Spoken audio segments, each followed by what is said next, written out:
যদি আপনারা উলামা তলাবাতের পাশে না দাঁড়ান, মনে রাখবেন এসব আলেম উলামা অকর্ম নন। তারাও ইচ্ছা করলে আপনাদের মতো কাজকর্ম করে, ব্যবসা বাণিজ্য করে আয় রোজগার করতে পারেন।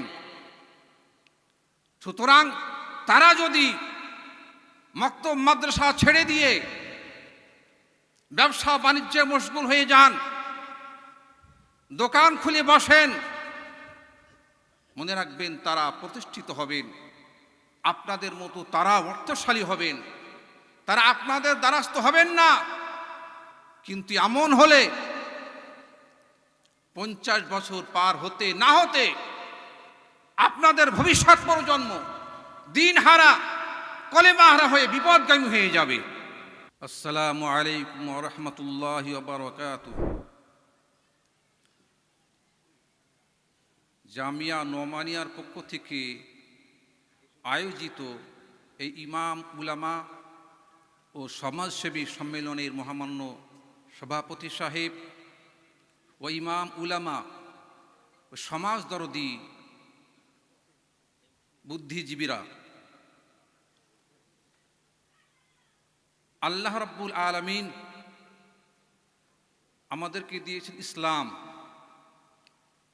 ইসলাম হলো আল্লাহ তাআলার পক্ষ থেকে বিশ্ববাসীর কল্যাণের জন্য একটি সাধনা সংবিধান, পূর্ণ জীবন ব্যবস্থা।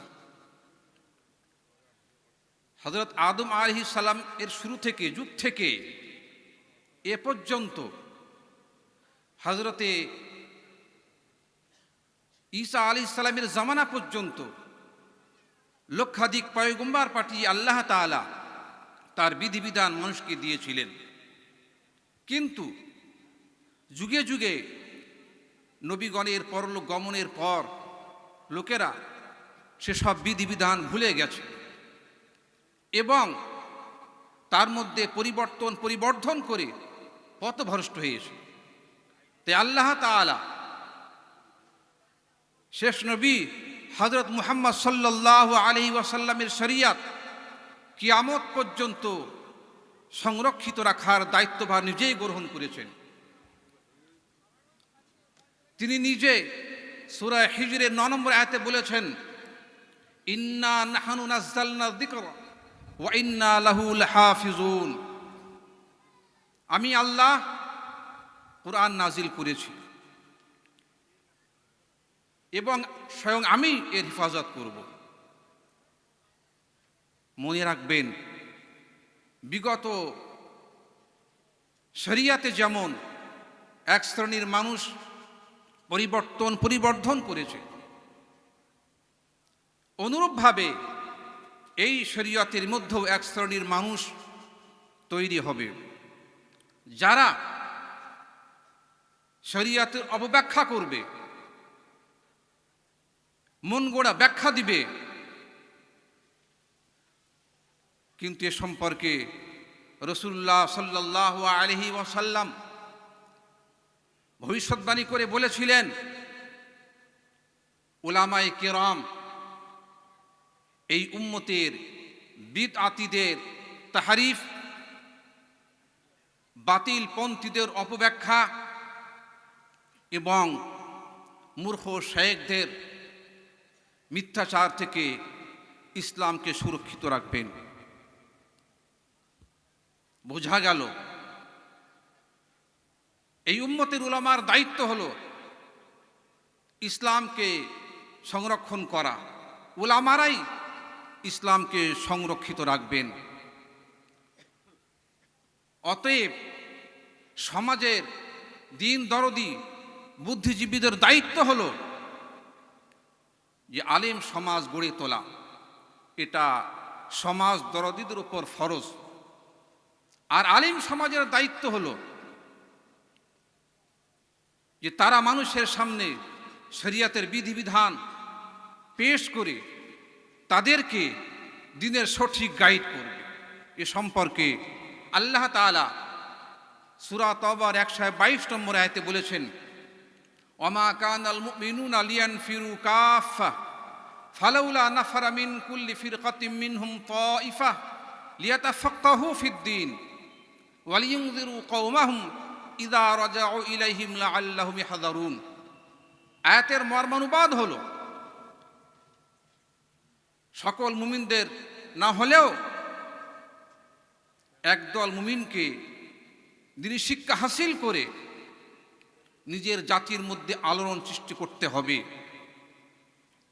এই আয়াত দ্বারা মুসলিম সমাজ এবং উলামাদের দায়িত্ব কর্তব্য সম্পর্কে চাঁদ সূর্যের মতো স্পষ্ট বিষয় ফুটে উঠেছে।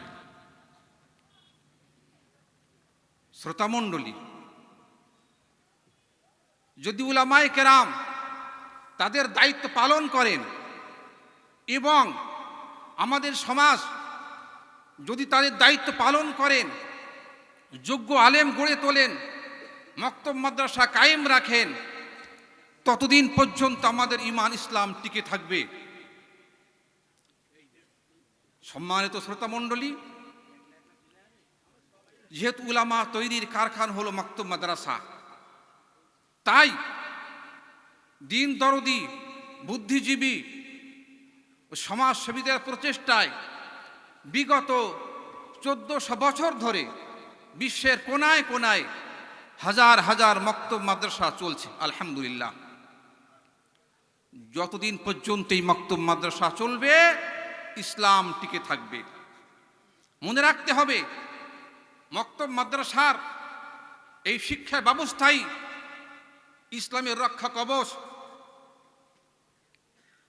কেননা মক্তব মাদ্রাসা এমন একটি কেন্দ্র যেখান থেকে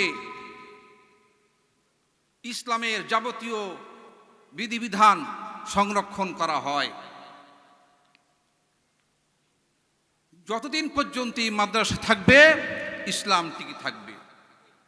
সম্মানিত শ্রোতা মণ্ডলী, মক্তব মাদ্রাসার অপরিহার্যতা চাঁদ সূর্যের মতো সুস্পষ্ট হওয়া সত্ত্বেও এই উম্মতের এক শ্রেণীর মানুষ এমন রয়েছেন, উলামা ও তলাবারা তাদের নজরে হেয়, তারা ছোট নজরে দেখেন। মক্তব মাদ্রাসার অস্তিত্ব তাদের চক্ষুশূল। এ ধরনের লোকদেরকে উদ্দেশ্য করে আজ থেকে 100 বছর পূর্বে ভারত বিখ্যাত আলিম হযরত মাওলানা আশরাফ আলী থানভী রহমাতুল্লাহ আলাইহি বলেছিলেন উত্তরপ্রদেশের একটি ধর্মীয় সভায়, আপনারা ব্যবসা বাণিজ্য, কল কারখানা ইত্যাদিতে কাজকর্ম করে আয় উপার্জন করে থাকেন, অর্থ সম্পদের মালিক হন। যদি আপনারা এই মাদ্রাসার উলামা ও তলাবাদের খেয়াল না রাখেন, যদি আপনারা উলামা তলাবাতের পাশে না দাঁড়ান, মনে রাখবেন এসব আলেম উলামা অকর্ম নন। তারাও ইচ্ছা করলে আপনাদের মতো কাজকর্ম করে, ব্যবসা বাণিজ্য করে আয় রোজগার করতে পারেন। সুতরাং তারা যদি মক্তব মাদ্রাসা ছেড়ে দিয়ে ব্যবসা বাণিজ্যে মশগুল হয়ে যান, দোকান খুলে বসেন, মনে রাখবেন তারা প্রতিষ্ঠিত হবেন, আপনাদের মতো তারা অর্থশালী হবেন, তারা আপনাদের দ্বারস্থ হবেন না। কিন্তু এমন হলে 50 বছর পার হতে না হতে আপনাদের ভবিষ্যৎ প্রজন্ম দিনহারা, কলেমাহারা হয়ে বিপদগামী হয়ে যাবে। এ কথা হাকিমুল উম্মত আশরাফ আলী থানভী রহমাতুল্লাহ আলাইহি 100 বছর আগে বলে গেছেন। আজকের মঞ্চ থেকে আমি আপনাদের কাছে হযরত থানভীর এই মেসেজ দিয়ে গেলাম। আসসালামু আলাইকুম ওয়া রাহমাতুল্লাহি ওয়া বারাকাতুহু।